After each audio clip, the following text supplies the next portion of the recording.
Դանակահարություն Վանաձորի դատարանում դատական նիստի ընթացքում։ Այսօր Վանաձորի դատարանում հենց դատական նիստի ընթացքում դանակահարությունը տեղի ունեցել։ Նիստին ներկաներից մեկը դանակահարել է սպանության մեջ մեղադրվող Ամբաստանյալին ու դիմել փախուստի։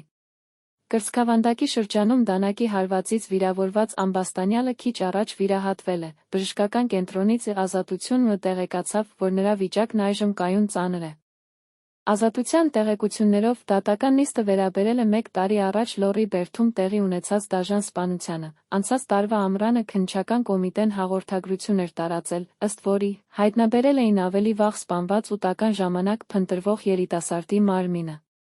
Իրավապահ մարմինը պարզել էր, որ 2024-ի հուլիսի 9-ին 3 ընկերներ, այդ թվում մեկն անչափահաս, վերջինիս եղբայրը, գտնվելով Լոռի Բերդ բնակավայրի տներից մեկում, անձնական հարցերի շուրջ առաջացած վիճաբանության ընթացքում խմբի կազմում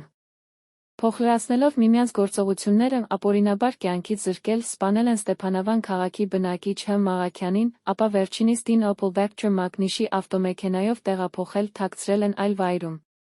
Կատարված քննչական մեծածավալ գործողությունների արդյունքում պարզվել է, որ դիակը տեղափոխել են Ստեփանավան քաղաք մոտակա դաշտավայր, որտեղ հրկիզել են այն թաղել, հաղորդել էր քննչական կոմիտեն։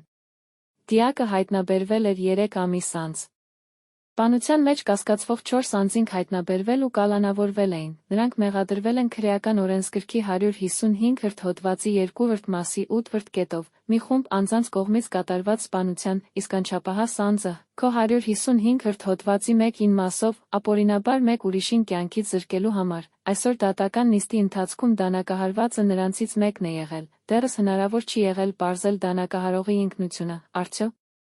նա կապ է ունեցել անցած տարի սպանված երիտասարդի հետ։